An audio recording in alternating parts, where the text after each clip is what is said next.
ছাতু, বেসন দুই প্রোটিনে ভরপুর। তবে ওজন কমাতে হলে কোনটি খাবেন বা কোনটিকে আপনি বেছে নেবেন?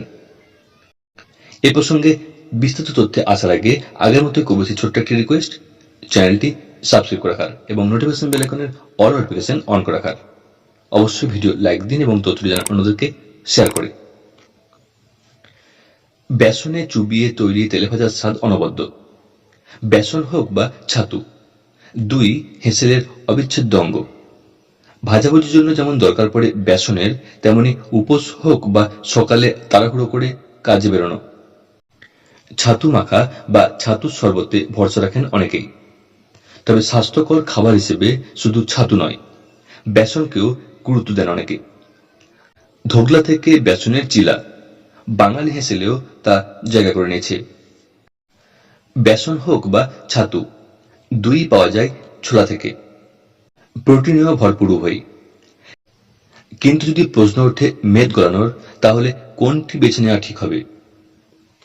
প্রথমে জেনে যাক ছাতু বেসনে তফাৎ কোথায়। ছোলা থেকেই বেসন এবং ছাতু পাওয়া গেলেও তৈরির পদ্ধতিতে কিছু তফাৎ রয়েছে। ছাতু বানানোর জন্য ছোলা শুকনো খোলায় ভেজে তাকে খোসা সমেত গুঁড়ো করা হয়। অন্যদিকে শুকনো ছোলার ডাল মিহি করে পিষে তৈরি হয় বেসন। ছাতুর পুষ্টিগুণ। প্রোটিন ফাইবারে ভরপুর ছাতু। রিসার্চ গেটে প্রকাশিত 2025 সালের একটি সমীক্ষা রিপোর্টে প্রকাশ, এতে যথেষ্ট পরিমাণে ফাইবার মেলে। পুষ্টিবিদদের মতে 1 টেবিল চামচ ছাতুতে 5 থেকে 7 গ্রাম প্রোটিন, 18 গ্রামের মতো ফাইবার মেলে। ফাইবার পেট ভরাতে এবং পেটের স্বাস্থ্য ভালো রাখতে কার্যকর। তাছাড়া ছাতুর গ্লাইসেমিক ইন্ডেক্স বেশ কম, ফলে ছাতু খেলে রক্তে চট করে শর্করা বেড়ে যায় না। এতে আয়রন, ম্যাগনেসিয়াম, পটাশিয়ামের মতো খনিজও রয়েছে। বেসন। বেসনে যথেষ্ট মাত্রায় প্রোটিন মেলে। আমেরিকান কৃষি দপ্তরের তথ্য বলছে 100 গ্রাম বেসনে 22 গ্রাম প্রোটিন মেলে। বেসনে ক্যালোরির মাত্রাও অনেক কম। তবে বেসনে ফাইবারের মাত্রা কম থাকায় গ্লাইসেমিক ইন্ডেক্স অপেক্ষাকৃত বেশি। পকোড়া, ভাজাভুজির পাশাপাশি বেসন দিয়ে চিলা, ধোকলা, থেপলা সহ অনেক ধরনের খাবারে ব্যবহার হয়। তাহলে ওজন ঝরাতে বেছে নেবেন কোনটি? ছাতু এবং বেসন দুই শরীরের পক্ষে ভালো। ছাতুতে প্রোটিনের পাশাপাশি ফাইবার মেলে। ওজন ঝরানোর জন্য পেটের স্বাস্থ্য ভালো রাখতে ফাইবার সমৃদ্ধ খাবার খেতে বলেন চিকিৎসকরা।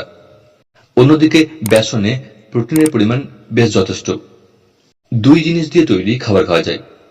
কেউ যদি পেট ভরানোর জন্য খাবার খোঁজেন, তবে ছাতুই ভালো।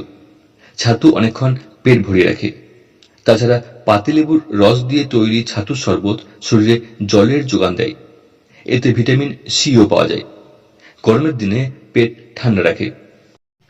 ওজন কমাতে চাইলে কোনোটাই বাদ দেওয়ার দরকার নেই বলছেন পুষ্টিবিদরা।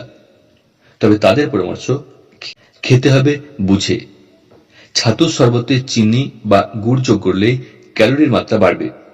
আবার বেসন উপকারী হলেও ভাজাভুজি খেলে ওজন বাড়তে বাধ্য। বেসন চিলা করে খাওয়া যায়, তবে এতে অতিরিক্ত তেল, ঘি ব্যবহার করলে ক্যালোরি বাড়বে। সুতরাং ছাতু বা বেসন কোনটি কিভাবে খাওয়া হচ্ছে তার উপরই নির্ভর করবে আপনার ওজন কমার বিষয়টি।